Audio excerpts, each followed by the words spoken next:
Welcome to study with zero point channel. আমার প্রিয় ছাত্র ও ছাত্রী যারা 2026 সালে মাধ্যমিক ফাইনাল পরীক্ষা দিতে চলেছ, তাদের জন্য আজকের একটি গুরুত্বপূর্ণ ভিডিওর আপডেট নিয়ে হাজির হয়েছি। WBH টেস্ট পেপারের সমাধান। Geography school 8 Nadia district inter school test, Malidah high school. বিভাগ ক, একের দাগে বিকল্পগুলির মধ্যে থেকে সঠিক উত্তরটি নির্বাচন করে লেখো। 1.1 শুষ্ক অঞ্চলের গিরিখাতকে বলে, এক্ষেত্রে সঠিক উত্তর অপশন ক ক্যানিয়ন। 1.2 হিমালয় পর্বতের নীলকণ্ঠ হল, এক্ষেত্রে সঠিক উত্তর অপশন গ পিরামিড চূড়া। 1.3 আফ্রিকার সাহারা মরুভূমি অঞ্চলের প্লায়া হ্রদকে বলে, এক্ষেত্রে সঠিক উত্তর অপশন গ শর্টস। 1.4 ওজোন গহ্বর সৃষ্টি হয়েছে যে মহাদেশের উপর, এক্ষেত্রে সঠিক উত্তর অপশন খ আন্টার্কটিকা। 1.5 বায়ুমণ্ডল সর্বাধিক উত্তপ্ত হয় যে পদ্ধতিতে, এক্ষেত্রে সঠিক উত্তর অপশন ঘ বিকিরণ পদ্ধতিতে। 1.6 জেট বায়ু প্রবাহিত হয় যে স্তরে, এক্ষেত্রে সঠিক উত্তর অপশন ক ঊর্ধ্ব ট্রোপোস্ফিয়ারে। 1.7 জীব বিশ্লেষ্য বর্জ্য সাধারণত, এক্ষেত্রে সঠিক উত্তর অপশন খ বিষহীন। 1.8 নিত্যবহ নদী দেখানোর জন্য টোপোম্যাপে কোন রং ব্যবহার করা হয়, এক্ষেত্রে সঠিক উত্তর অপশন খ নীল রং। 1.9 পশ্চিম উপকূলের উপহ্রদগুলিকে বলা হয়, এক্ষেত্রে সঠিক উত্তর অপশন ক কয়াল। 1.10 ভারতের সম্বর হ্রদ একটি, এক্ষেত্রে সঠিক উত্তর অপশন গ প্লায়া হ্রদ। 1.11 ভারতের জুন মাসে মৌসুমি বিস্ফোরণ ঘটে, এক্ষেত্রে সঠিক উত্তর অপশন ঘ পশ্চিম উপকূলে। 1.12 ভারতীয় কৃষির মূল বৈশিষ্ট্য, এক্ষেত্রে সঠিক উত্তর অপশন খ শ্রম নির্ভরতা। 1.13 শেল হলো একটি, এক্ষেত্রে সঠিক উত্তর অপশন ক ইস্পাত সংস্থা।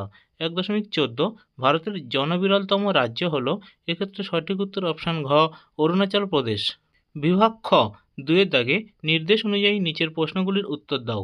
2.1 নিচের বাক্যগুলি শুদ্ধ হলে পাশে সু এবং অশুদ্ধ হলে পাশে অ লেখো। 2.1.1 অক্ষাংশের ভিত্তিতে হিমরেখার উচ্চতা পরিবর্তিত হয়, এটি শুদ্ধ।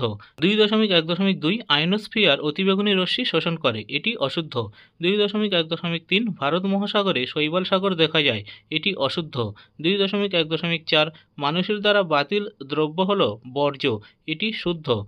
2.1.5 কার্পাস বয়ন শিল্পের কাঁচামাল বিশুদ্ধ প্রকৃতির, এটি শুদ্ধ।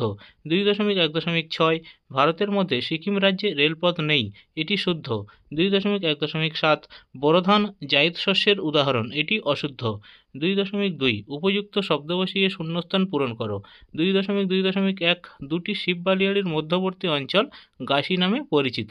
2.2.2 সম্পৃক্ত বায়ুর আপেক্ষিক আর্দ্রতা 100%। 2.2.3 অমাবস্যা তিথিতে জোয়ারের প্রাবল্য সর্বাধিক। 2.2.4 লু এক প্রকার উষ্ণ স্থানীয় বায়ু। 2.2.5 কৃষ্ণমৃত্তিকায় কার্পাস চাষ ভালো হয়। 2.2.6 শিলং মেঘালয় মালভূমির সর্বোচ্চ অংশ। 2.2.7 মিলিয়ন সিটের মানচিত্রের RF 1:10 লাখ। 2.3 একটি বা দুটি শব্দে উত্তর দাও। 2.3.1 ভারতের বৃহত্তম হিমবাহের নাম কি? সিয়াচেন। 2.3.2 দুটি ক্রান্তীয় রেখার মধ্যবর্তী তাপমণ্ডল কি নামে পরিচিত? উষ্ণমণ্ডল। 2.3.3 কোন প্রক্রিয়ায় মেঘের সৃষ্টি হয়? ঘনীভবন প্রক্রিয়ায়। 2.3.4 স্যানিটারি ল্যান্ডফিল থেকে কোন গ্যাস নির্গত হয়? মিথেন। 2.3.5 ভারতের বৃহত্তম বহুমুখী নদী পরিকল্পনার নাম কি? ভাকরা নাঙ্গাল। 2.3.6 ভারতের একক বৃহত্তম কৃষিভিত্তিক শিল্পের নাম লেখো।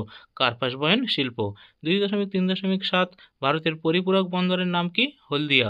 2.3.8 উপগ্রহ চিত্রের ক্ষুদ্রতম এককের নাম কি? পিক্সেল। 2.4 বাম দিকের সঙ্গে ডান দিক মিলিয়ে লেখো। বাম দিক। 2.4.1 ওজোন গ্যাসের প্রাধান্য, এক্ষেত্রে সঠিক অপশান হয়ে যাবে অপশান নম্বর 3 স্ট্র্যাটোস্ফিয়ার। 2.4.2 ইক্ষু গবেষণাগার, এক্ষেত্রে সঠিক অপশান হয়ে যাবে অপশান নম্বর 4 লখনৌ। 2.4.3 হাইটেক বন্দর, এক্ষেত্রে সঠিক অপশান হয়ে যাবে অপশান নম্বর 2 নবসেবা।